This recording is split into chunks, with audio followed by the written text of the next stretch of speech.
Assalamualaikum warahmatullahi wabarakatuh.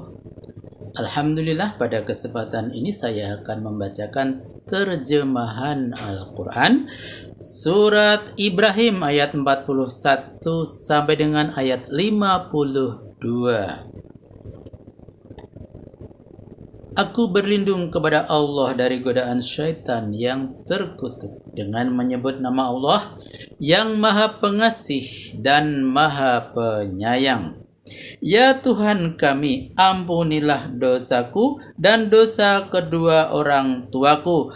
Begitu juga dengan dosa orang-orang yang beriman pada hari diadakan perhisapan. Catatan, di sini Nabi Ibrahim memintakan ampunan kepada kedua orang tua beliau, ibunya seorang mukminah sedang bapaknya seorang musyrik. Padahal para nabi dan orang-orang yang beriman tidak boleh memintakan ampunan bagi orang musyrik. Penjelasannya lihat pada Al-Quran surat ke-9 ayat 113 dan 114. Pembalasan kepada orang yang berdosa adalah pasti. Dan janganlah kau kira, hai Muhammad, bahwa Allah tidak peduli apa yang dilakukan orang-orang zalim. Sebenarnya Ia memberi tangguh kepada mereka sampai pada suatu hari ketika itu matanya terbeliak. Orang-orang zalim minta dikembalikan ke dunia, itu tak mungkin jauh panggang dari api. Mereka datang bergegas bagai tawanan memenuhi panggilan, mengangkat kepalanya sambil melihat lurus ke depan dengan mata tidak berkedip sedang hatinya hampa. Dan peringatkanlah kepada manusia durjana itu tatkala hari malapetaka siksa datang kepadanya. Orang-orang durjana yang sedang dicengkram kecemasan ketika itu mengatakan, Ya Tuhan kami, kembalikanlah kami ke dunia sekalipun hanya untuk waktu yang singkat. Niscaya kami akan mematuhi seruan-Mu dan mengikuti ajakan para rasul. Lalu tempelakkan kepadanya, bukankah dahulu kamu pernah bersumpah bahwa kamu tidak mengakui adanya perpindahan dari dunia ke akhirat untuk menerima pembalasan?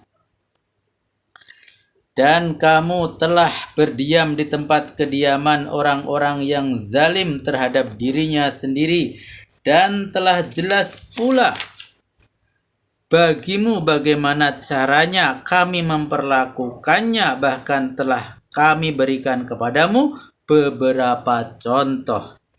Catatan, kamu telah tidur sebantal dengan orang-orang yang durjana, telah ikut-ikutan berbuat kezaliman dan keonaran seperti yang mereka lakukan. Tidak kamu pikirkan bagaimana nasib yang diterima oleh orang-orang yang tuman berbuat kejahatan sebelumnya dan tidak mau mengambil pelajaran betapa Tuhan telah memusnahkan mereka karena kezalimannya. Kalau kamu tuman pula berbuat kejahatan seperti mereka, adalah wajar kalau kamu menerima nasib yang sama karena kezalimanmu, serta tidak mau bertobat dari dosa yang kamu lakukan, sekalipun contoh-contoh telah banyak kami tampilkan. Dan mereka benar-benar telah berbuat makar dengan sepenuh kemampuan yang dipersiapkan lebih dahulu untuk membatalkan kebenaran. Tindak makarnya itu sepenuhnya dikuasai Allah, sekalipun kehebatan makar mereka itu mampu melenyapkan gunung. Catatan, mufassirin lainnya menafsirkan kalimat ini dengan sebagai berikut. Tindak makar mereka itu tidak akan mampu melenyapkan ayat-ayat Allah dan syariat Islam serta mukjizat Rasul yang begitu tangguh seperti gunung. Karena itu janganlah kau kira Allah menyalahi janjinya kepada Rasul-Rasulnya. Allah Maha Perkasa dan berwenang menyiksa berat.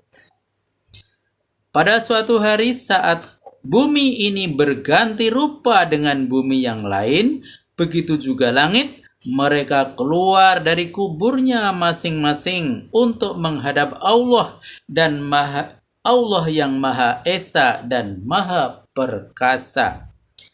Dan kau akan melihat orang-orang yang berdosa pada hari itu diikat semua dengan tangan terbelenggu.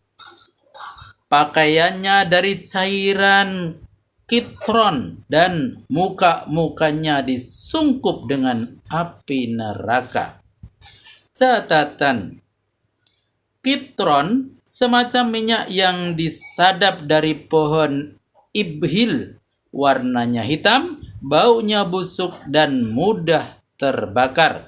Biasanya dipergunakan untuk mengobati penyakit kudis pada unta. Yang kedua, maksudnya mukanya tersungkup, maksudnya seluruh tubuhnya. Dengan menyebut muka saja berarti sudah menyebut seluruh bagian tubuh, sebab muka adalah anggota utama pada tubuh.